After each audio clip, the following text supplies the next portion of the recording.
Welcome to Gone Fishing, a show diving into the cybersecurity threats that surround our highly connected lives.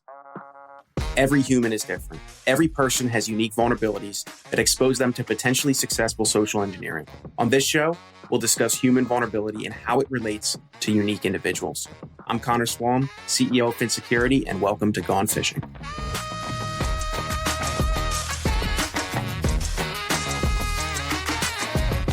Hey everyone, welcome back to another episode of Gone Fishing. I'm your host, Connor, the CEO at Fin, and I am joined once again by the big jerk in the channel with a giant bucket of rocks. Also moonlights as the president of CNWR, Jason Slagle. Jason, how you doing today? I'm good.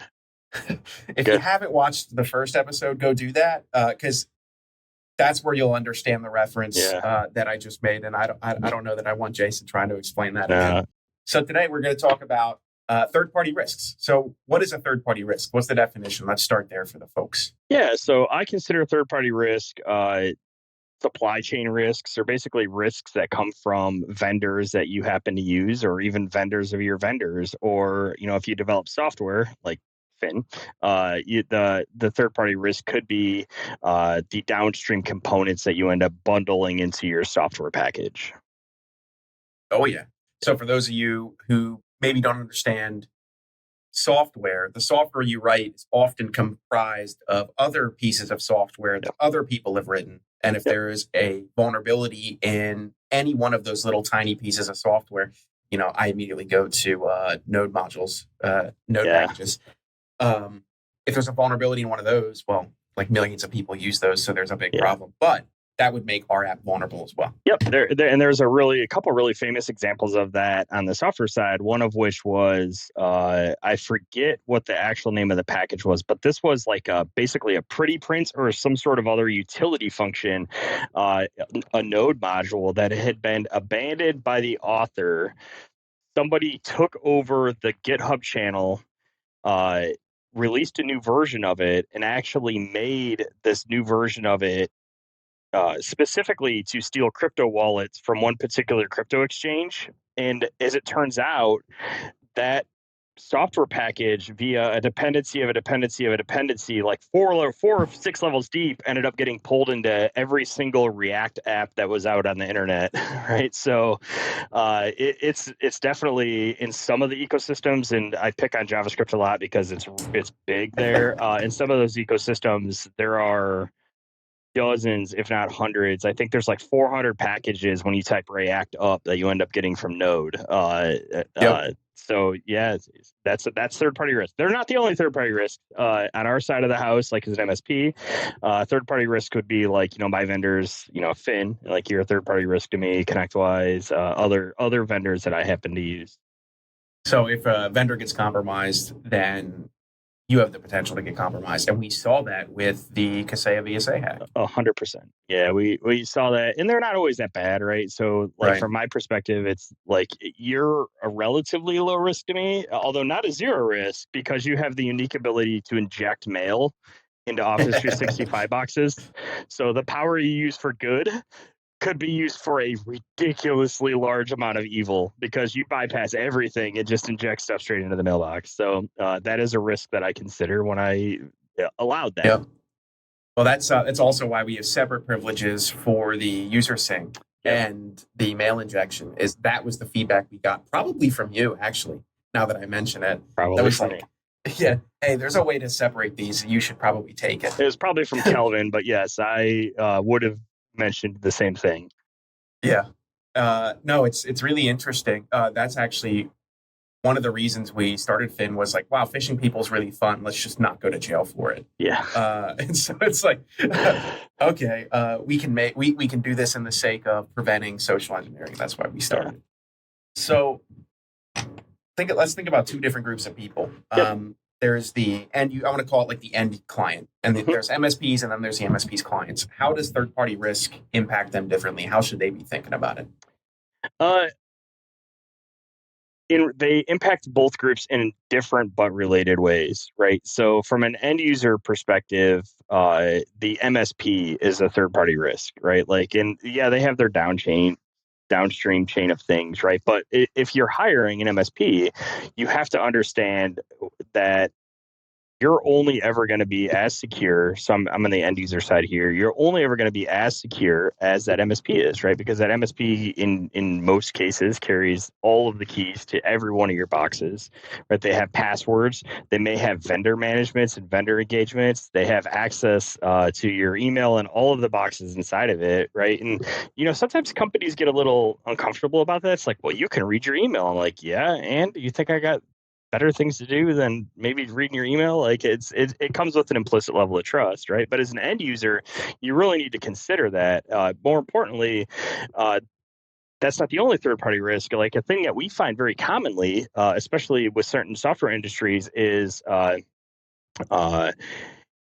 your line of business vendor may have their own remote support software that they're using for their own management, right? Like, and so you have the third party risk of whatever their security instances are. And we definitely saw cases, especially with the Kaseya hack, where people weren't even using Kaseya and they had systems compromised because some line of business software vendor, like a cash register vendor or something, happened to have remote access to these systems to monitor and maintain just that one piece of software. But those agents, based on the permissions that they have to run, had essentially full access to the systems. I don't expect most end users to necessarily be able to understand that risk, right? So it's on us, I think, as providers to try to educate them with the risk of like, hey, there's risk in hiring me, right? Like, but there's also risk with all the other things too, and it's my job to help you manage my own risk and then to help you manage that risk for other places. For MSPs, this is when you guys came looking for topics for me to talk about. I brought this up because I feel like MSPs recently use this as a scapegoat, right? They Yeah. the vendors are the boogeyman. The vendors are going to get me hacked. Yeah, I mean, we can talk about that, but something like, I don't know, upwards more than 70% of breaches at MSPs. I haven't looked at the latest data, but as of like the end of 22, still something like 83% of breaches, full MSP breaches, were traced back to credential reuse of some sort, or weak passwords, or some sort of identity authentication kind of thing, right? And we are seeing third-party supply chain risks. 3CX, there we go, perfect example, Yep. right? Like we're seeing 3CX as a third-party supply chain risk that got potentially could have gotten a bunch of people compromised, but those were generally, the risk to MSPs is much more their own internal weaknesses and policies than it's going to be some sort of third party that's going to get you popped, because those third party bugs and risks, they're worth millions of dollars, and no one is burning that Ode, right, to take over a handful of MSPs, right? These are nation Right. state actors that are targeting very specific people, right? They're not targeting, the mom and pop MSP that's got 50 customers and manages 500 endpoints. Yeah. You might get. I always forget who says it. So if you know, I'd love to attribute this quote to them. You're not small enough to get hacked. You're too small to make the news. I think it may have been Wes. Wes. Yeah, I'll have to text him about it then and yeah. see if he stole it from somebody It's else. either Wes or Kyle Hansloven. It's one of the two. I'll have to text. Yeah, I'll have to figure that out. But no, you made a statement early on that was really fits right in here. Is you don't want to start throwing rocks before you've got your own house in order, and it sounds like that's what you're trying to address. Is a lot yeah, of people are going to start pointing fingers at other people, and it's yeah.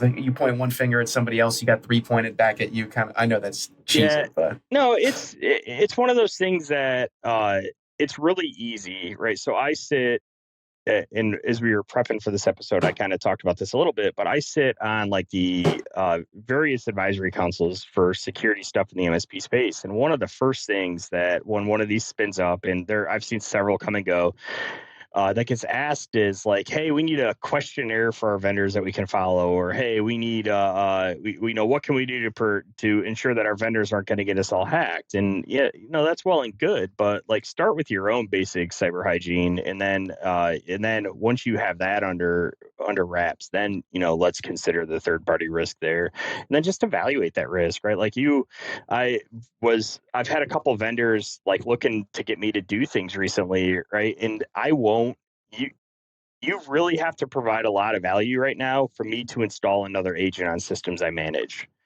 Right, Yeah. because every agent I run is attack surface, right? And while you guys can inject email into people's boxes, and that's pretty terrifying and pretty terrible, it's a lot more terrifying to me when I have, the several thousand systems I have under management with an agent on it that if that gets hacked, can just boom, everyone is done, right? So I really just pay attention to your own risk and consider what would happen if the providers do it, and consider the maturity of them too, right? Like I won't name names here, but there's a newer vendor in our space that they require an agent to do their work, and I pulled apart their software product, and it was really terrible. And I called them out on it, and it turns out the person that had written the agent running on the end user systems, this was their first project they'd ever written outside of college.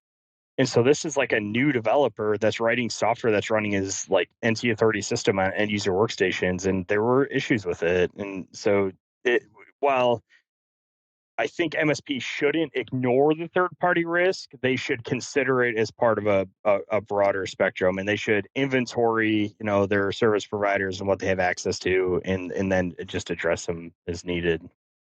So, other than taking stock of your own risk and inventorying and classifying it, what are some ways that MSPs can reduce this risk, this third party risk, or prevent it? You should be asking questions to your vendors, right? Like, there are various certifications out there. I think you had mentioned earlier that you guys are going through SOC 2, right? That's one of them. Yep. ISO 27001 is another one, right? Like, ask your vendors what security frameworks they adhere to and what they use to ensure separation of duties and all the other things that come with being a good partner. And just understand that. So don't ignore it. Don't pretend third party risk doesn't exist, right? And ask those questions uh, of your providers, I guess. Ask those questions. There was one thing you had mentioned earlier that I wanted to touch on, which was when the most secure an end user will ever get is the least security the MSP has for themselves or can provide for themselves. You made some statement like that. Like end users will only be as secure as the MSP is because the Yeah, MSP has keys to the kingdom. yeah. They got everything. What what kind of questions is it fair for a client to ask you? What would you like to see? Pretend you're getting a new client on board. Yeah. Do What would you you think is fair? use role-based access control for your users, right? Like, do your end users have administrative access to your systems? How do you do credential management to ensure that somebody doesn't have access to the passwords to my systems, things like that. They're common sensey things, and I think you can start there and then go deeper if you need to. One thing that a lot of other guests have recommended is if you have no idea where to start at a framework Yep. and go from there. Yep. And they always land on CIS CIS. controls, but 800 is another very Yeah. commonly Yep. used one. Or NIST CSF is another common one. We all land on CIS because CIS is prescriptive, so they tell you what to do, not just they tell you specifically what to do. If you use their benchmarks, they don't just tell you what to do like NIST. NIST 171 will say you should ensure blah blah blah blah blah, and it's like it doesn't tell you what you have to do to actually ensure that. So you're always stuck guessing, am I Yeah. doing that or not? Right. Whereas CIS will give you a like, do these things and you're meeting this control. Yep. No, I completely agree. And it's separated out nicely into IG 1, 2, Yeah. and 3 so that you can kind of take stock. Am I, you know, top Yep. class in terms of my own security posture, or am I just getting started? Yep. Or whatever. It depends on the educational the ability of the people going through it. Yep. 100%. What's some last piece of advice you'd give to folks listening on third party risks or how to prevent it or understand it? Yeah. I mean, again, it's just a matter of threat model internally, right? Like, what does it like? Consider what it looks like if each of your vendors gets hacked, right? And Yeah. don't necessarily consider them the boogeyman, because consider what it looks like when that vendor gets hacked. If the vendor has their own supply chain incident or a threat actor in their systems, or it should really be no different than if you internally have a hack, right? Like, so we run on-site automate.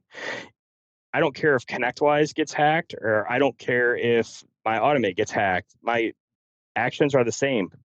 Plugs coming out of the wall, right? Like, it's getting disconnected until we can do forensics on it and look at it, right? So you need to have a plan. Your incident response plan should address each of those things. So having some kind of incident response plan, both and separate between internal versus third party. Yep. Hack would be great. I think that's a good idea. I'd give one piece of advice: don't be afraid to ask questions. Yeah. Some people, for whatever reason, some MSPs, they just won't ask questions of their vendors because maybe they think they'll react badly in a certain way. It is always fair game to ask about the security posture of any person you intend to get into business with. And if they're not open and transparent, I would consider that one of your acceptance criteria, and it should probably be reason for you not to work with them. I would agree with that. Like, it's fair game to ask for any audit reports, right? Like, and some companies will make you sign an NDA to get them, which I think is total crap, by the way. Like, I don't know why you're hiding those behind an NDA, but I think it's fair game to ask for them for sure. Yep. Awesome. Well, folks, thanks for listening. Jason, thanks for coming on today. This was a blast. I actually learned a lot about third-party risk. I'm a third party myself. Well, what I learned today, everyone is not only a third party, mostly, but also everyone has their own third parties. It's like everyone's in between. Nobody's the bottom link in the supply chain or the top link. No, there's that one guy that wrote that very first program, and every single program then is a descendant of that program, right? So he may not have any supply chain risk, but all the rest of us do. Absolutely. Everyone, thanks for watching. Thanks for listening. Once again, I'm your host, Connor, CEO at Fin. You joined us for another episode of Gone Fishing, and we had the wonderful Jason Slagle, whose contact information will be in the show notes below. So feel free to reach out to him and ask any wonderful questions. Cool. Sweet. Thanks for joining, Jason. Thank you. Yep. Thanks so much for tuning in to Gone Fishing. If you want to find out more about high-quality security awareness training campaigns, how to launch them in ways that actually engage employees to change their habits, then check us out, Fin Security, at finsec.io. That's PHINSEC.io, or click all of the wonderful links in our show notes. Thanks for fishing with me today, and we'll see you next time.